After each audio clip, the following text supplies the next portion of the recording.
If I may be so bold, I'd like to say a word or two, and I might retrace some of your footsteps. There is evidence in sculpture and archaeology of the African footprint in India long before the presence of the European. And you'll be interested to know that that footprint clearly shows that there were Africans who fought in India and achieved a status which you might call general, which was they led armies in India into battle. Of course, India and Africa at one time were joined together. It was a united landmass, and certainly the first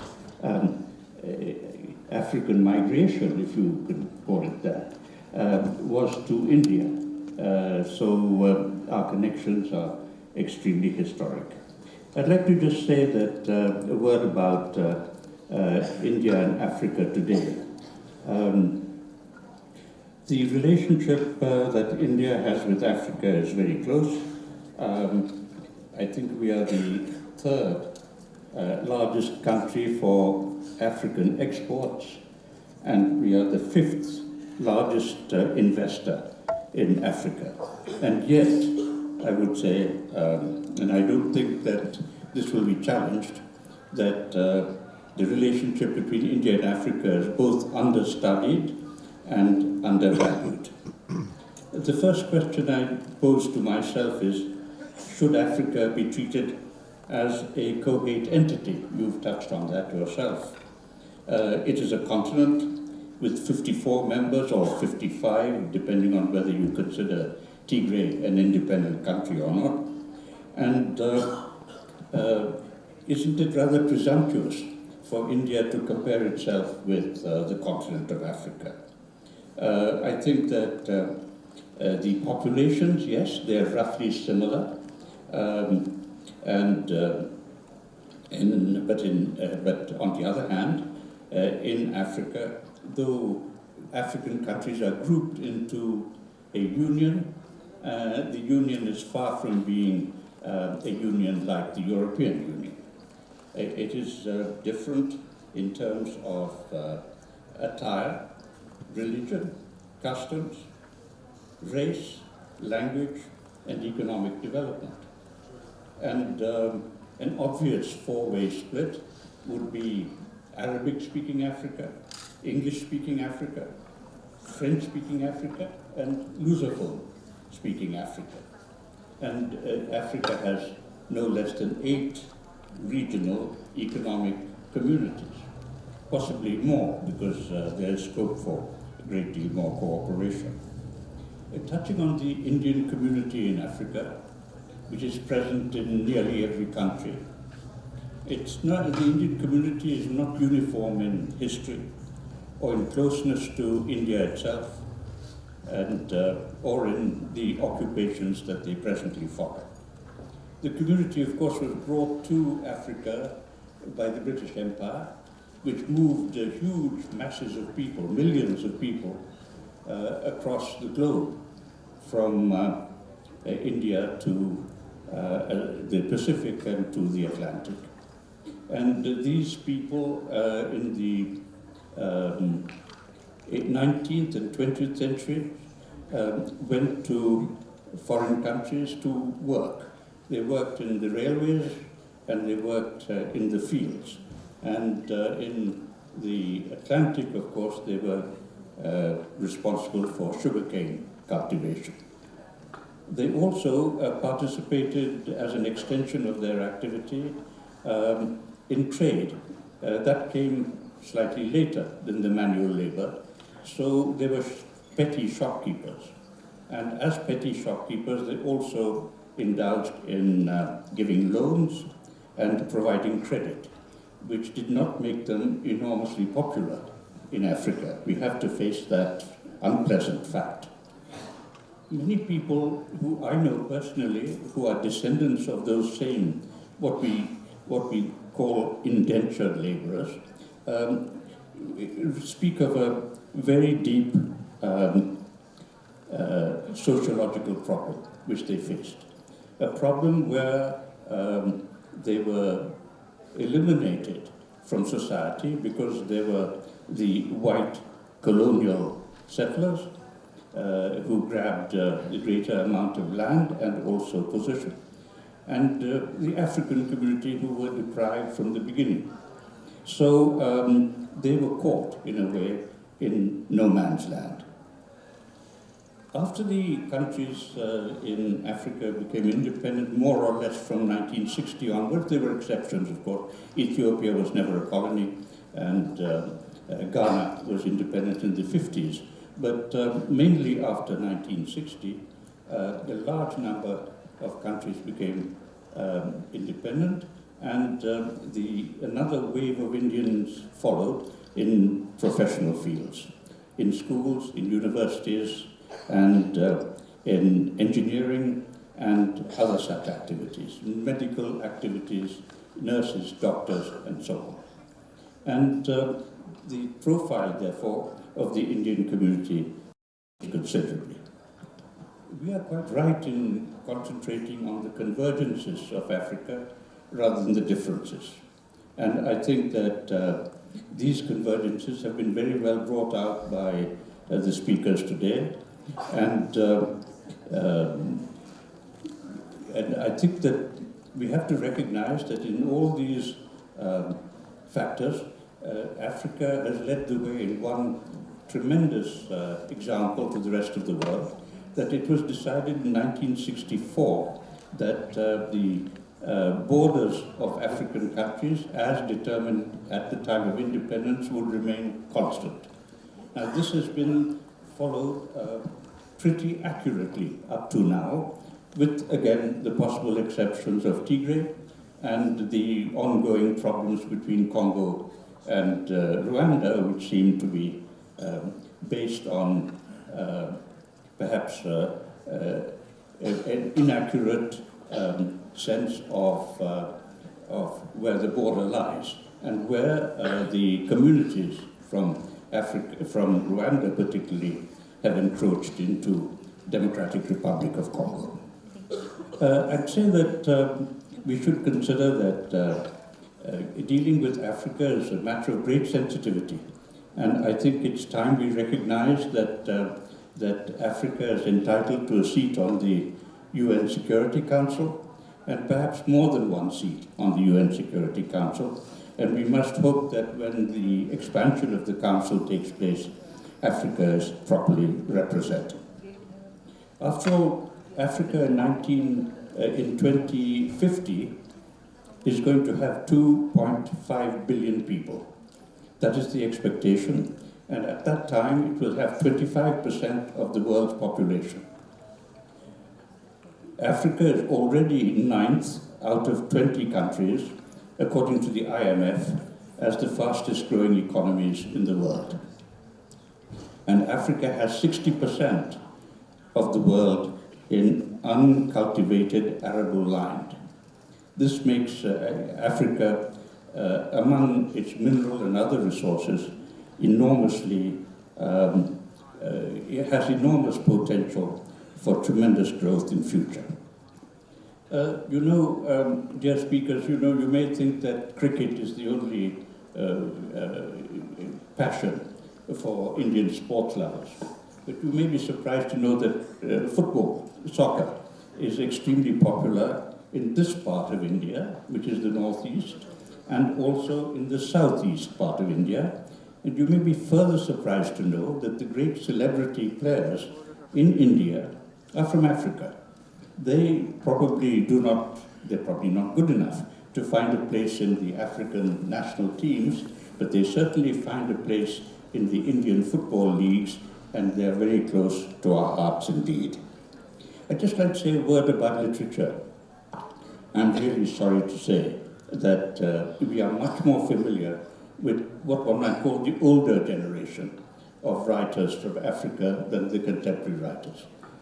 We can discuss why that should be so, but I'm thinking of Wole Soyinka, who was mentioned in the video that we saw, Chinua Achebe, of course, I. Abrar from Ghana, and the writers from South Africa, Nadine Gordimer, after all, Nobel Prize winner, and Alan Paton, and Coetzee. So we're very familiar with some, but the modern generation of Africans probably don't consider these to be the writers of choice of today.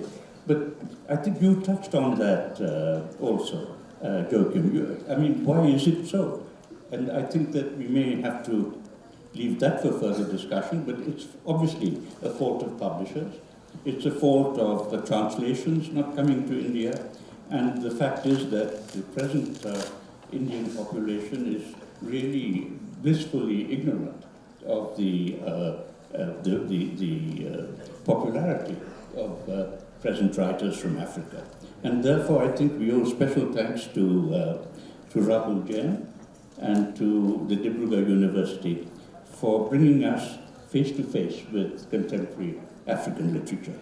Would you like to say just a couple of sentences just to wind up? Thank you. Well, I'll try to touch on a couple of things. I can't cover everything you've said. One of the things you've said, for instance, is that India should not compare itself with Africa. And I agree. I think we have to think more about collaboration as opposed to comparing. And this collaboration really can be facilitated best through cultural exchange. And the fact that I'm here today, there's an opportunity that I would buy and read works by Indian writers, and vice versa. I would expect that Indian audiences will pick up a book by any of the visiting writers. Because what literature does really is to transport you to that culture, to that country. I know something about India because I've read works that talk about India. So that is the importance of literature. I think let us look at collaborations. And one of the areas, for instance, you talk about lack of knowledge of contemporary writers. And that is true, and there are practical ways of addressing that.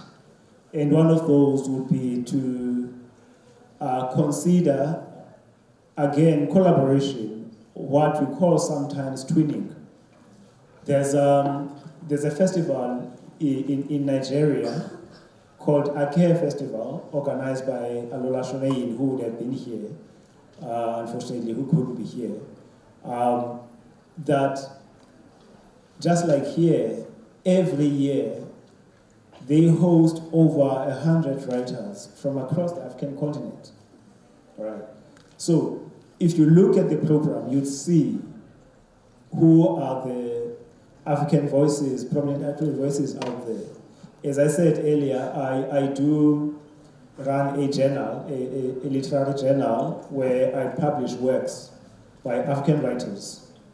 So you'd again see there, for instance,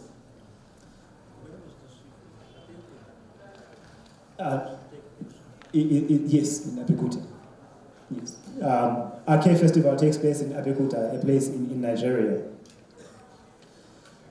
And actually, Shoyinka is one of the patrons, but they are much younger writers. Probably the most well-known writer at the moment in this generation is Chimamanda Ngozi Adichie, whom RAIS mentioned earlier.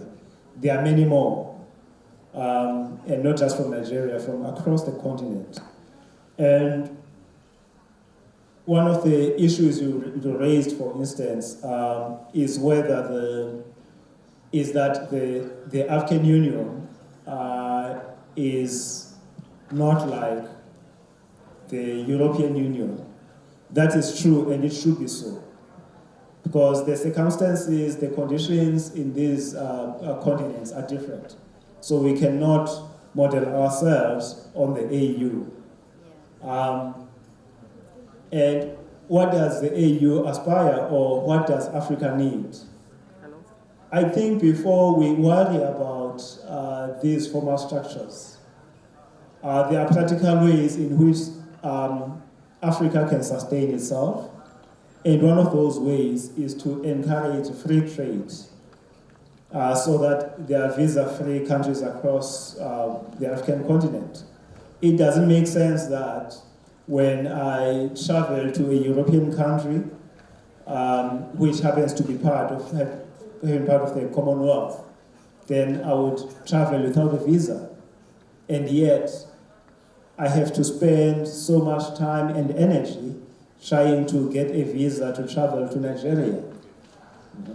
So, those are issues that I believe should be looked at. There are regional organizations like SADC in Southern Africa, like ECOWAS in East Africa. And I think we can strengthen those and, again, to ensure exchange, not just economically, but culturally. Exchange of books, exchange of knowledge. And, everything else can follow from the position of having a cultural understanding, a cultural connection between different countries on the African continent. Thanks. Hello? No? No. Yeah.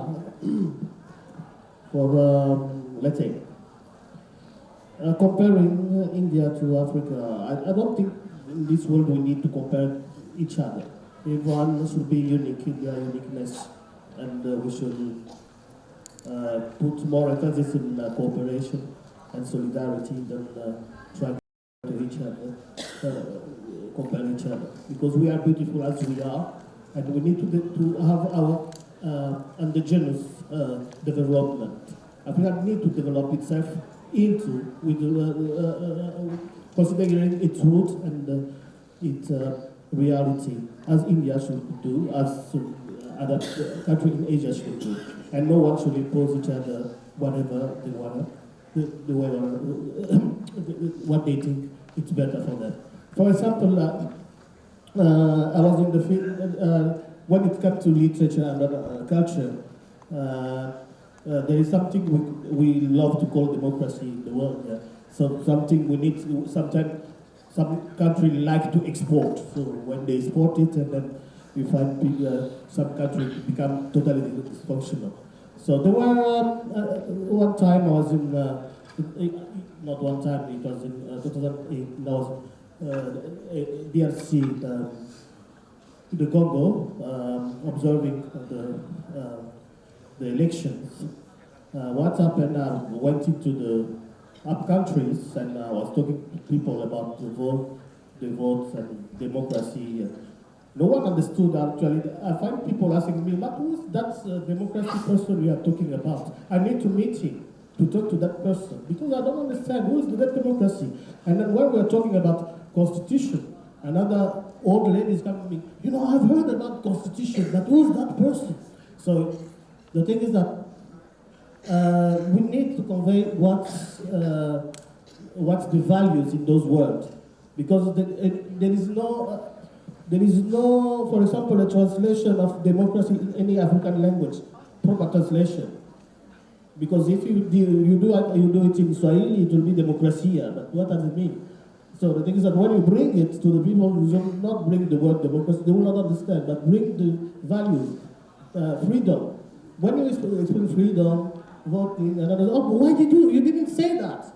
Because we didn't know what, So that is another aspect, especially when I work with the translation of what I write and literature. So sometimes, when you're writing these imperialistic languages that you are inherited, and you have to translate it again, so we work with imagery and stuff like that.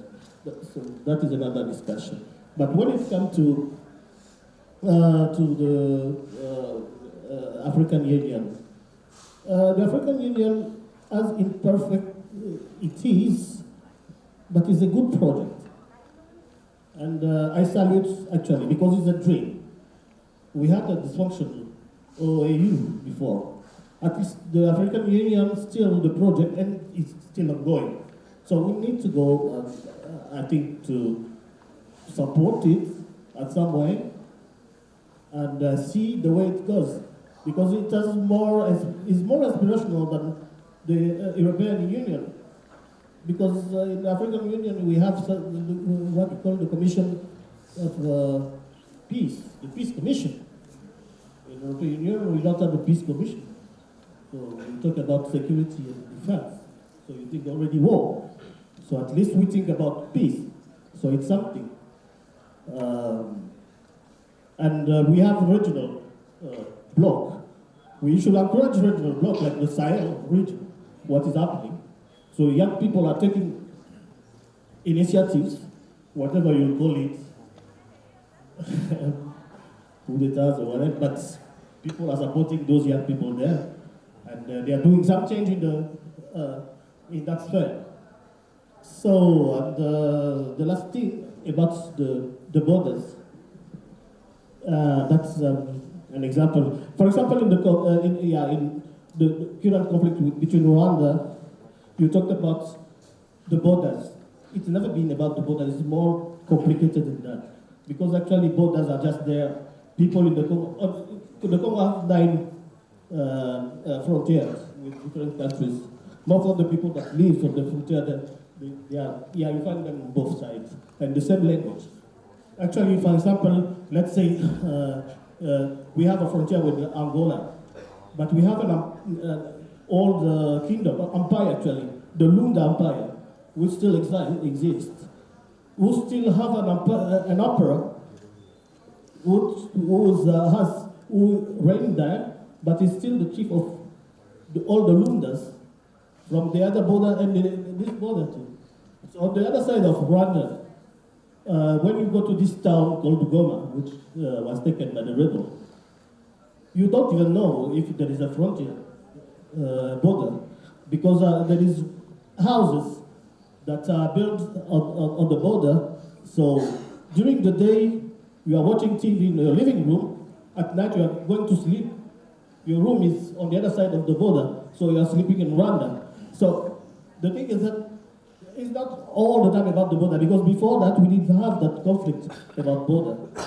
It's only when it has a lot of layers, and then that can take hours to go into that.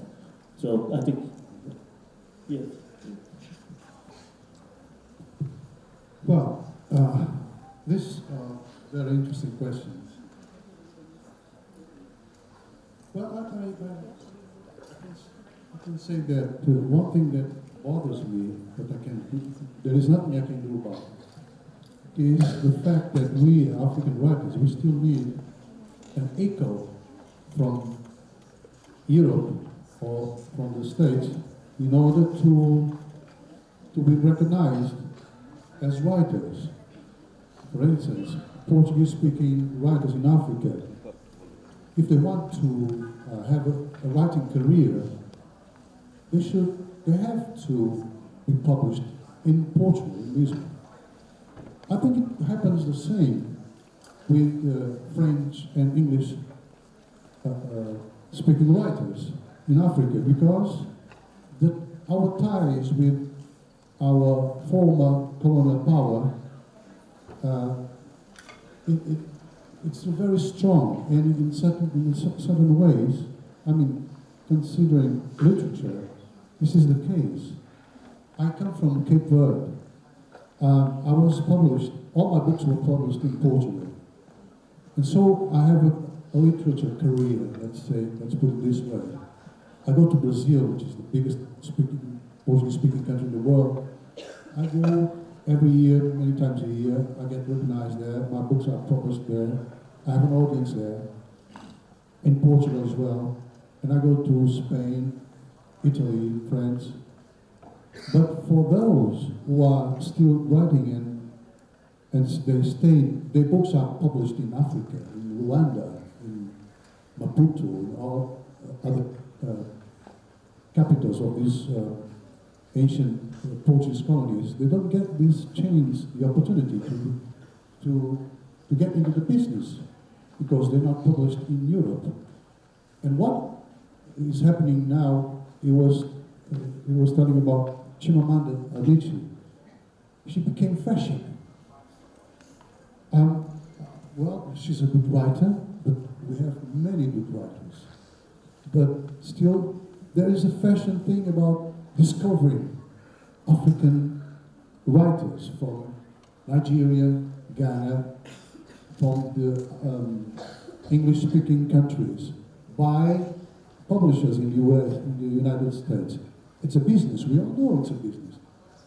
And we still depend on this market because we don't have a market in Africa. Our societies have different priorities, which is to feed the Africans, to feed the people. Before the book, people may think of buying food, or a family buy food for the children instead of buying books. We have different priorities. So, and this means a different rhythm, different market, and a different approach to literature. We have some writers in the way of European writers, American writers. But as I said before, it's not in our tradition. And as long as we live this way without a market, well, we can say other commodities. We don't have markets like in the West. So we depend always, we're depending on what, and this is the part of it that I don't like, because we depend on the criticism of, in Europe, the publishers, and somehow, some of them, they look at us with, the ancient colonies. So when I got this prize, this literature, which is the biggest for a Portuguese book, a novel, my editor, my publisher, he told me, Joaquim, you can't imagine the phone calls I get asking, who is this Joaquim? Because I dared to write a book, and it was chosen. And it wasn't so good for most of them, because they look at us as their backyard. So Cape Verde is like the backyard of Portugal. And when a Cape Verdean writer rises and in the newspaper has a couple of pages about his book, it is something that annoys the reviews and the prizes. And even one journalist, he said, I don't know what's happening with us, because now all the literature prizes go to Brazil or to Africa. What's happened to our literature? So it's their fault. It's not that we like Salman Rushdie said once, the empire writes back. Now we are writing back, the ancient colonizers. But the publishers and the journalists and the Portuguese writers, they feel not comfortable. They're not. It's not good, and it's a complex thing for them to accept that in Africa, in Lusophone Africa, we are writing, and we are writing good. So it's something that we have to deal with. Thank you very much, all three authors. Thank you so much. I've been asked to request the audience, if you have any questions, to ask them now. I think there must be somebody with a mic who can pass things around.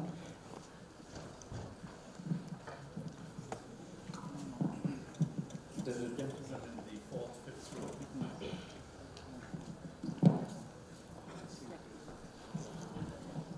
Please be kind enough to indicate who you want to answer the question. Thank you. Mr. Arena, you said you depend upon for business purpose. You write and so many things to people that from Africa, they need food and other things. So writing a book is what is your main theme? Writing a book is a business, or is it something special? Yeah, you, some social work. Yeah, thank you. Thank you.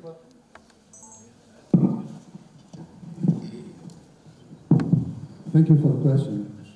Well, we write because we are writers and we have to tell stories.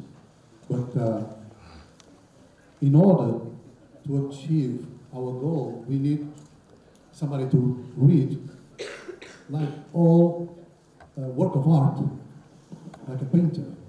If I write and I keep my writing, it's not art. It's not considered, because I need the other side of the river.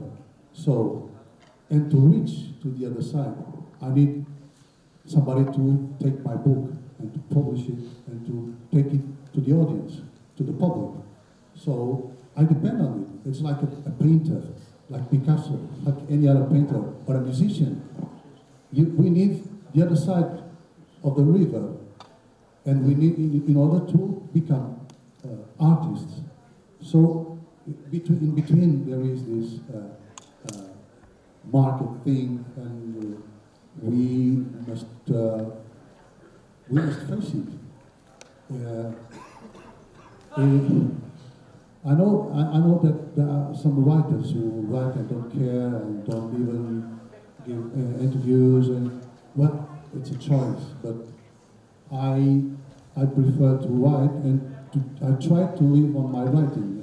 I write books and I write articles for newspapers, and I'm a man of letters. I mean, I make my life writing, so I need to sell. That's the way it is. But the art is always there. We're not becoming a different person, but we need to put the food on our table for our children. That's it. Thank you very much. You're welcome. I want us to complete a little bit what he's saying about the publishing and this. He's saying it very politely, actually, without going directly to the culprit.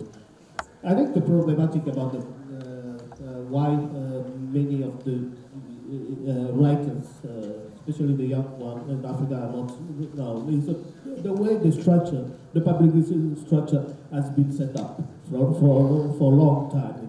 It's a very, actually, as I said, we are in a dilemma. Is what I call the ghettoization of African literature. Even in the libraries, the way they place us, the way they identify us. Why can't we just be, I write novels, of course, I'm a writer, I'm a novelist. Why should I have that big, huge, cachet, me, African writer there? I'm just a writer first, before becoming that African writer. So it's the structure already. And the complexity of your question, do you write for the market or for the art and love of it? Of course, when you start writing, I will give the small story about when I started writing. When I started writing quite young, 9 years old or something like that. But I was writing love letters for adults. So they came to me, describe the lady, and I will write the love letter. So after some time, it was quite pleasing that I had to charge them. So they have to pay me a cinema ticket. So you describe the lady, I write, and then you give me the cinema ticket, so it's a win-win. At some point, from our work, we have to actually live for it, but the heart should be there. The passion should be there, but we should not stop because we have that. So, yeah, but the things that we have just to cast the structure, the chain. By the way, I have a publisher, an Indian publisher, and it's good. So I don't complain too much. And who's giving those prices? So you see, it's still very colonialist. So who's giving the prices? If you don't get those prices, so you are not known. So the thing is that why? Yeah. Why we need to have more prices in India, more prices in China, more prices in Africa too. And I take account to those prices too. There are prices too when you have prices in China or in India or in Africa, not only in Europe. Thank you. Does the gentleman there still want to ask a question? Please make it quick. Thank you. I think behind you.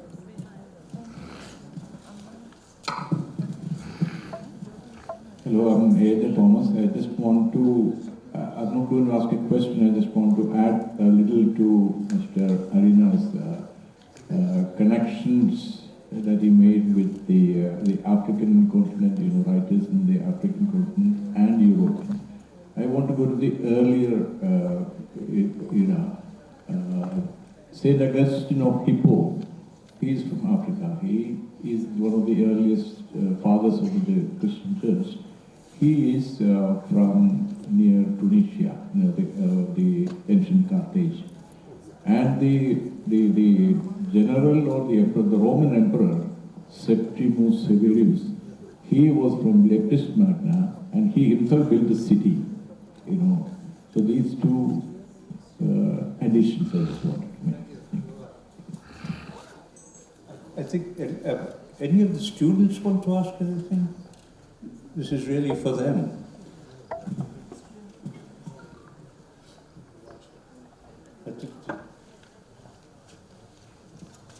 Sorry, just wait one moment, please. Very welcome to everyone. So my question is for Professor Sifiu Mahala. So as both of our countries, India and Africa, were ruled, or rather should I say, exploited and looted, our ancestors went through immense hardship to revive our language and culture post-independence. So my question is, how did African writers use literature as a tool for reclaiming cultural identity and historical narratives after colonial rule? Would you like to come in quickly and ask the question, then we can do them together? No? Shifa, we good? Okay, thank you for that question. First of all, the irony is that African languages thrived despite European colonialism, specifically in South Africa. I don't know in other places. The reason for that is Europe was able to convert some Africans who were seen as being progressive. And the purpose for that, teaching them in Europe and all of that through missionary schools, studying missionary schools in South Africa. And they had a great influence in that. The purpose was to take a few elites and use them as a buffer, separating, I would say, the converted and those who are seen as backward. However, many African intellectuals, instead of being a buffer, they used European education to develop their societies. So they continued writing in African languages. And this is part of the reason why I struggle to understand when we speak of African literature, or when you look at Chinua Achebe, for instance, as the father of African literature. Many writers have been writing way before Achebe published Things Fall Apart in 1958. If you come to South Africa, for instance, particularly those who are writing in isiXhosa, my mother tongue is isiXhosa, and it was the first written language in Southern Africa, at least, because it's been around for over 200 years. The first isiXhosa text was written in 1823, meaning this year would mark 202 years of the language as a written language. So, it began with the elite who were meant to be converted, but they were deeply rooted, they remained committed. They received European education, they welcomed it. Right. But they came back to Africa. Most of the time they went to study in Europe, but they came back and developed Africa. And the recourse for the missionaries and the colonialists was to say, these Africans should not go to Europe, because when they come back with ideas. One of the, for instance, the African National Congress, which is the ruling party now in collaboration with others, because they didn't get the majority. The African National Congress was founded in 1912. And the idea came with a person called Bixley Kaseme. He studied in the US, and in 1906, he delivered a speech called Regeneration of Africa, which was essentially about the sovereignty of Africa, encouraging Africans to stand on their own and sort of try and be independent of the colonizers. So he came back, and his influence resulted in the formation of the African National Congress as a liberation movement. So they realized that the Africans who leave the country and go to Europe come back with different ideas, because they can see that in some places the discrimination that you find in Africa is not exactly there, or at least is not to the same extent. So they started establishing institutions in Africa. Now, an institution in South Africa, for instance, like the University of Fort Hare, which was founded in 1916, again had the same effect, because Africans who came to study there, like your Robert Mugabe, for instance, like your Nelson Mandela, like your O.R. Tambo, they all studied in that institution. But again, education did not move them away from their people. Instead, they became more determined to fight for the rights of Africans. Thank you.